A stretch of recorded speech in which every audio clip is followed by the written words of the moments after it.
Halo, assalamualaikum warahmatullahi wabarakatuh. Saya Fali dari Regrow. Nah, kali ini saya bakal ngasih sebuah materi buat teman-teman pengguna marketing ataupun yang ingin menggunakan marketing tentang double opt-in versus single opt-in. Nah, karena saya mendapat beberapa informasi dan konfirmasi dari teman-teman dan ternyata masih bingung nih pilih yang mana. Nah, yang pertama itu kita bahas adalah single opt-in. Jadi ini adalah langkah untuk pengambilan data atau lead generation dari calon-calon prospek kita atau kita menyebutnya lead. Nah, ada yang single opt-in itu satu langkah. Satu langkah itu saya contohin dulu. Satu langkah itu seperti ini. Jadi misalnya ada yang punya form. Saya teman-teman dapat form dari mana aja deh, dari website seseorang, ada form subscribe dan sebagian untuk registrasi. Misalnya kita masukin email plus nama, itu ketika kita masukin form, data kita ke formnya, nah dia akan langsung menerima apa yang di offer. Misalnya kita ngovernya itu adalah gratis ebook gitu ya. Jadi setelah ngisi data dia bakal masuk seperti ini. Nah, ini single opt-in. Jadi ketika orang ngisi data dia langsung dikirimin email apa nih yang kita tawarkan. Contoh misalnya voucher kupon, itu langsung dikasih voucher kuponnya ke kita gitu, atau download ebook lead magnet ya, dikasih langsung link downloadnya ke kita. Itu yang disebut single opt-in. Oke, ya saya hapus dulu. Kemudian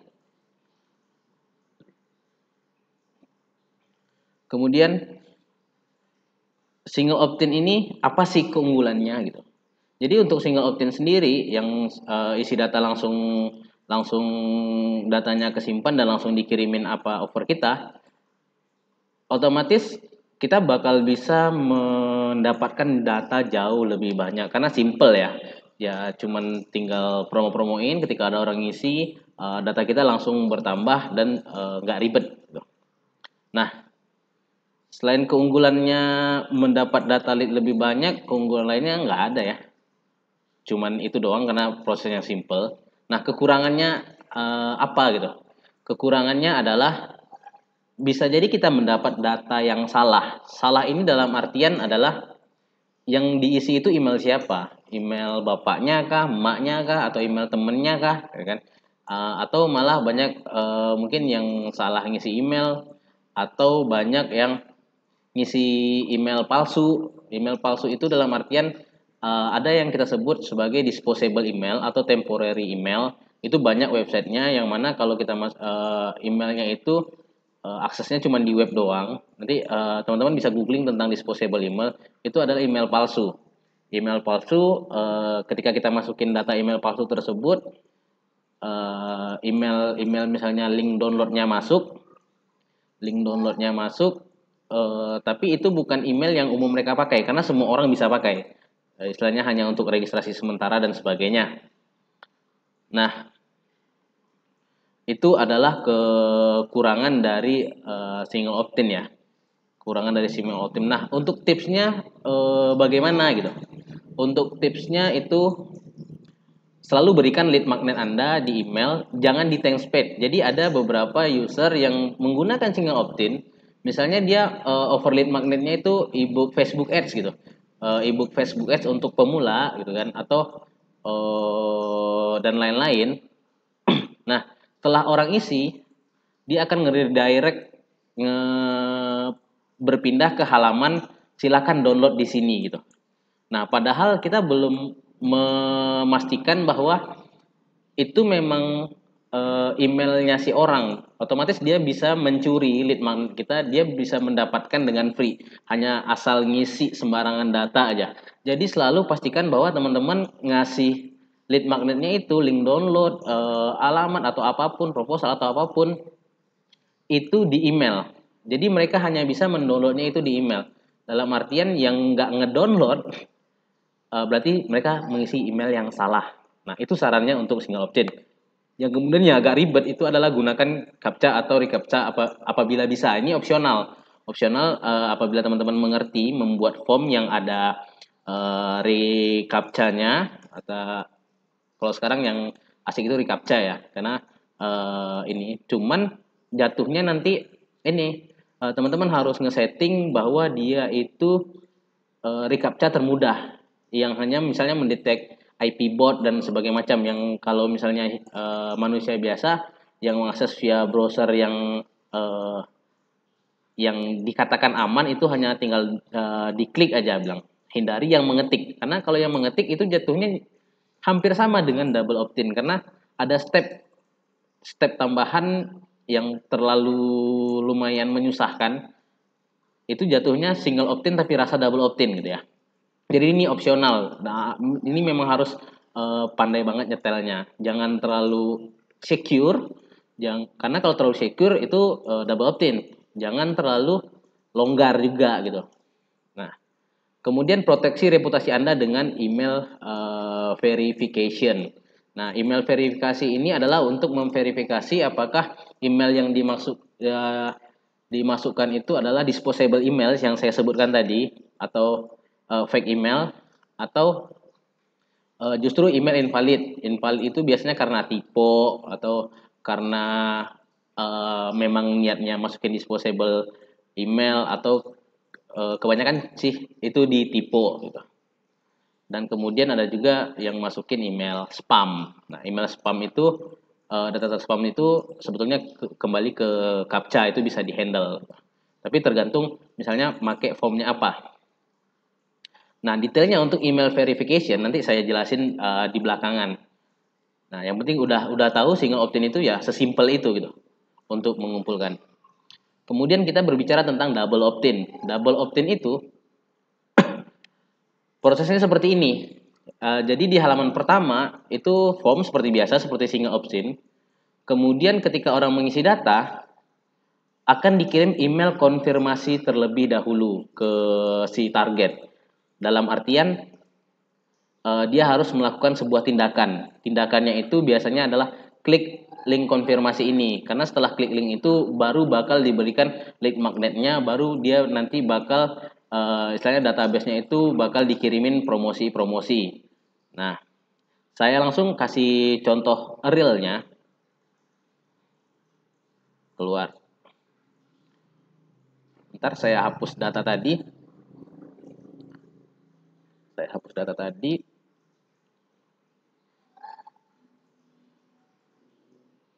Nah,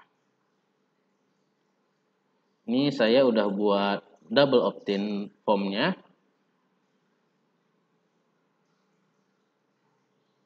Ini aja deh. Ini udah hapus belum? Oh, tinggal dihapus dulu.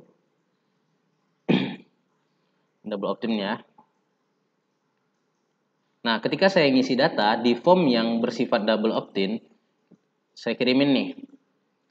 Dia bakal ada misalnya terima kasih sudah komplit, silakan cek email Anda dan link konfirmasi. Nah, kita bakal yang pertama itu bukan link promosi tadi ya, tapi misalnya seperti ini. Halo, silakan klik link di bawah ini untuk konfirmasi. Nah, ketika kita sudah klik link konfirmasi ini,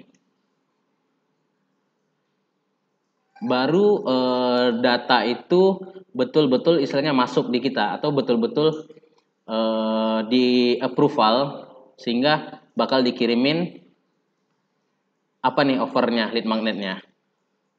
Nah, ini offernya, silakan link download di sini, karena tadi saya udah ngeklik confirm ya.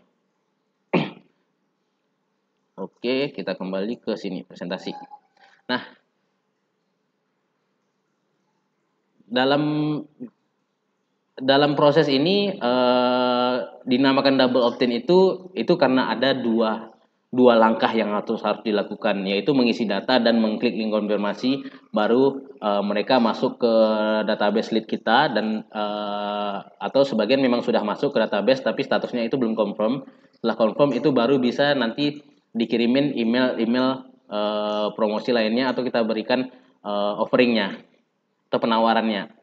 Nah, keunggulan dari double opt-in ini apa? Ini kita mendapat data dengan interest. istilahnya orang yang mau melakukan, istilahnya kita memerintahkan orang, ini kan sebuah petunjuk ya, petunjuk atau sebuah perintah langkah, eh, sehingga membuat orang tuh harus melalui proses. Ada dua proses, masukkan data dan mengklik link konfirmasi. Artinya mereka sangat berminat dengan apa yang kita tawarkan. Misalnya mereka sangat ikhlas ya, sangat sangat ikhlas memang, pengen banget nih gitu. Kemudian juga kita pastinya mendapat data yang terkonfirmasi. Artinya apa? Artinya adalah data-data ini memang milik si orang tersebut. Jadi bukan data emaknya, data temennya, atau data orang lain yang dimasukinnya. Kenapa?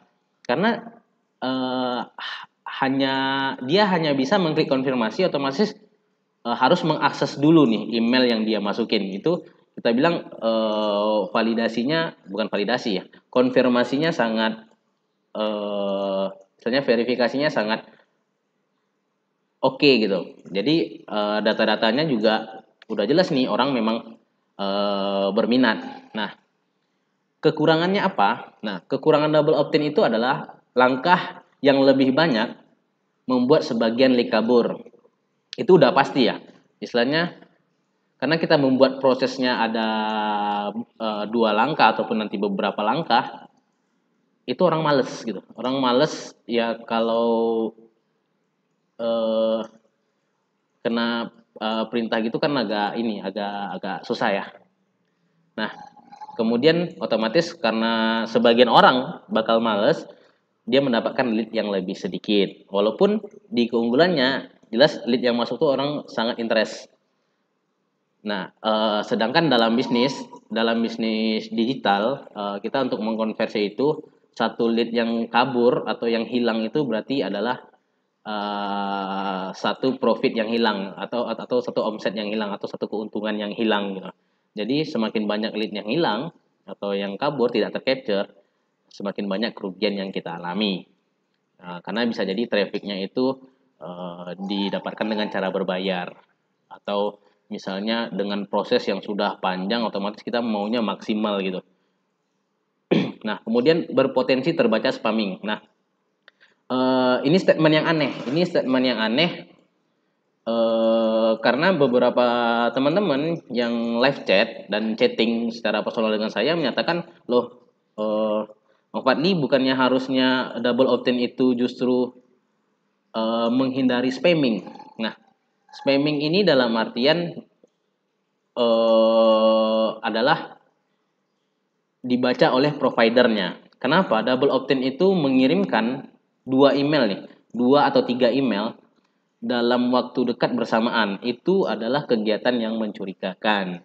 Mencurigakan dalam artian beberapa provider akan menganggap kenapa nih kok tiba-tiba cepat masuknya. Jadi harusnya jarak email kan lumayan panjang ya. Misalnya jaraknya sejam, jaraknya 20 menit atau beberapa menit untuk email selanjutnya. Tapi ini bisa langsung setelah kita klik confirm, langsung ini langsung masuk. Jadi kecepatan masuk dari orang yang sama itu menimbulkan kecurigaan. Ini hal-hal teknis ya, hal teknis.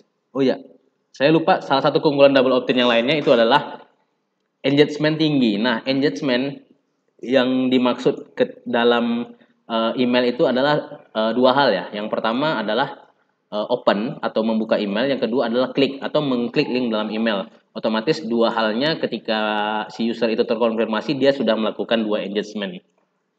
Nah, cuman itu juga beresiko dengan berpotensi terbaca spamming. Ini tinggal pandai-pandai nge-handle-nya. Nah, nge-handle lebih cepat. Nah, di tutorial sebelumnya yang tentang integrasi marketing dengan Sejoli, kalau nggak salah, saya melarang jangan menggunakan membership untuk lead magnet. Artinya mereka menggunakan order form, yang mana order form itu kan emailnya menjadi banyak masuk, email notifikasi dan sebagai invoice dan sebagainya, tapi digunakan sebagai lead. Mereka mendiskon 100%, digunakan sebagai lead magnet ya. Nah, itu sangat berpotensi untuk spamming. Itu termasuk. Kenapa? Double opt-in ini umumnya memang digunakan oleh hal-hal yang membutuhkan verifikasi lebih lanjut. Contoh ketika member register itu membutuhkan verifikasi. Kita harus memverifikasi apakah dia adalah si pemilik email. Jangan sampai kita nanti dimasukin member-member palsu atau member-member yang pengen nge-spam, karena banyak bot di internet ya, bot-bot yang auto comment, auto register dan sebagainya macamnya. Itu untuk mencari bug di web kita ya. Nah, itu terhindar oleh double opt-in. Tapi kalau untuk penggunaan marketing, dari tadi saya bahas tentang kekurangannya, itu adalah kekurangannya dari sisi marketing ya. Satu lead, dua atau berapa persen lead yang hilang adalah kerugian omset ya. Nah, itu kembali ke pendapat masing-masing aja. Maksudnya nyamannya di mana? Pengennya interestnya yang betul-betul niat, gunakanlah double opt-in. Tapi kalau yang pengen ngebangun dulu kolamnya atau leadnya, nge-list building dulu, kemudian di prospek-prospek, karena pada prospek itu bakal terfilter nanti ya. Ada yang unsubscribe dan sebagainya, itu bakal terfilter. Boleh menggunakan yang single opt-in. Nah, di sini saya bakal menjelaskan yang masalah spamming. Email validasi bukan email verifikasi. Nah, verifikasi itu contoh tadi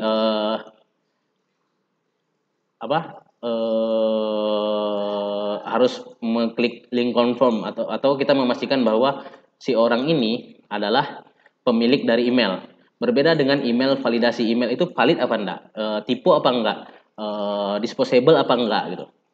Itu biasanya bukan di double opt-in atau single opt-in, atau bukan di double opt-in, itu tergantung dari tools yang teman-teman pakai. Contoh, apabila teman-teman membuat layanan email marketing sendiri, atau membeli coding, atau menggunakan istilahnya script-script yang dijual orang, itu harus ada tambahan untuk email verifier sih sebetulnya. Cuman saya bingung nih untuk membedakannya. Ini bukan email validasi, bukan email konfirmasi gitu lah ya. Nah, email verified, contoh verified.org kalau nggak salah. Kemudian ini yang saya tahu lagi ada zerobonds.net, thechecker.co. Ini untuk memvalidasi si email ini dia disposable apa enggak, fake email apa enggak, habis itu tipe apa enggak, habis itu real email ini ada apa enggak gitu. Jadi bukan masalah kepemilikan. Kalau double opt-in tadi masalah kepemilikan, dia yang punya email ini apa enggak. Kalau ini yang lebih ke teknis. Teknisnya itu kenapa? Itu akan terjadi namanya bounce. Bounce itu artinya mental. Mental itu mempengaruhi reputasi domain dan reputasi server. Makanya beberapa email provider itu sangat sensitif masalah bounce ini gitu. Ketika usernya banyak bounce, itu langsung kena suspend, kena ban. Termasuk juga misalnya di marketing. Kalau marketing saya lumayan toleran. Nah, kemudian zerobonds.net itu harganya ada. Nah, anehnya adalah email verifier atau email validasi ini harganya biasanya lebih mahal dari jasa pengiriman email. Padahal dalam artian validasi email terbaik itu adalah dengan dikirimkan email. Jadi bounce itu adalah salah satu bentuk validasi.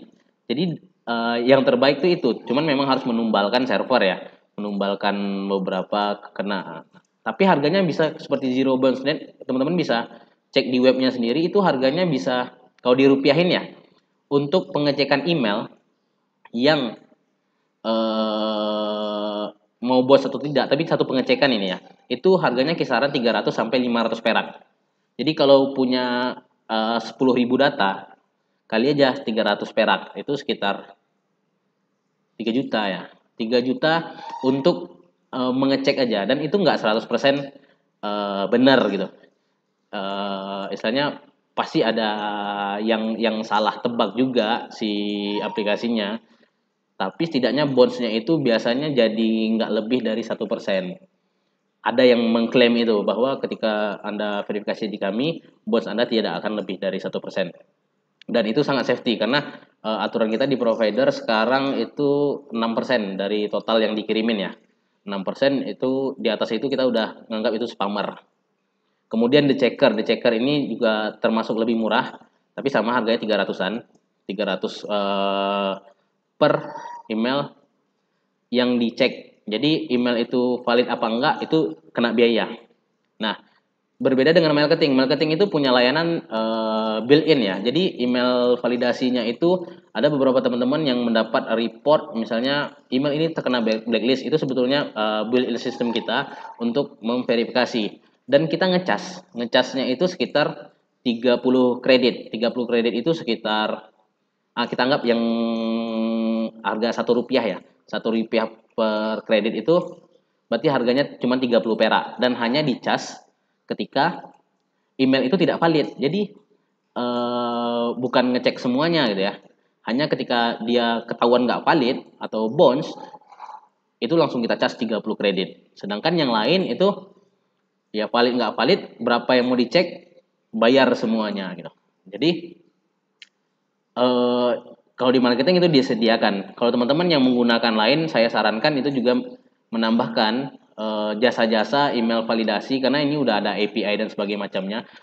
Nah, tapi repot ya, pakai marketing aja deh. Saya nggak usah sarankan yang lain, pakai marketing udah built-in gitu. Nah, di situ penjelasan tentang double opt-in, single opt-in. Nah, mau pilih yang mana? Kembali lagi kebutuhannya apa, penggunaannya apa, strateginya seperti apa. Kalau strategi saya itu saya suka yang single opt-in ketika marketing ya. Saya mau dapat lead sebanyak-banyaknya karena untuk marketing dia validasinya udah otomatis. Yang fake email itu juga udah otomatis di clean kan, walaupun nanti bakal kena 30 kredit. Jadi saya tinggal nge-prospek terus-menerus aja sampai mereka dapat. Tapi ada yang lebih nyaman bahwa saya lebih suka menemukan orang-orang yang memang betul-betul interest. Nah, salah satu ini kan kekurangan saran saya di double opt-in adalah ketika teman-teman memakai double opt-in untuk marketing atau list building atau lead generation, pastikan bahwa offeringnya itu sangat-sangat menarik. Istilah lead magnetnya itu sangat-sangat menarik. Jangan kasih hal-hal sampah gitu. Hal-hal sampah dalam artian janji-janji busuk, janji-janji manis yang bakal buat orang kecewa gitu. Contoh cara teman-teman mau dapat customer yang berhubungan dengan Instagram marketing. Datang teman-teman ngasih saya berikan ebook setup Instagram profile secara gratis gitu ya. Untuk siap tempur marketing. Nah, ini bahasanya keren banget gitu ya. Nah, itu kemungkinan yang daftar juga banyak karena sangat menarik ya nilai jualnya. Ternyata dapat e-booknya cara membuat akun Instagram. Jadi cara buat email, besok cara daftar akun Instagram dan cara membuat ini yang ya menurut sebagian orang value-nya terlalu rendah gitu. Value-nya terlalu rendah. Jadi jangan memberikan lead magnet. Kalau mau pakai double opt-in jangan memberikan lead magnet yang value-nya terlalu rendah. Itu kalau di single opt-in ya masih bisa dengan pop-up yang silakan subscribe untuk dapat info selanjutnya. Itu biasanya mereka menggunakan single opt-in. Mereka nggak akan double opt-in karena kita masukin data nggak dapat apa-apa gitu, cuman subscribe doang biar dapat informasi. Masa diperintah-perintah gitu. Nah, itu di saya cuman ngasih penjelasannya. Kalau teman-teman yang nyaman di double opt-in silakan, itu sarannya. Yang di single opt-in juga saya sudah memberikan sarannya. Selebihnya silakan menggunakan pemahaman dan strategi masing-masing. Yang pasti satu pakai marketing dong gitu ya, karena ini sekalian promo. Oke, demikian saya Zil Ikram dari Regrow, mohon pamit. Terima kasih atas perhatian untuk materi single opt-in versus double opt-in ini. Assalamualaikum warahmatullahi wabarakatuh.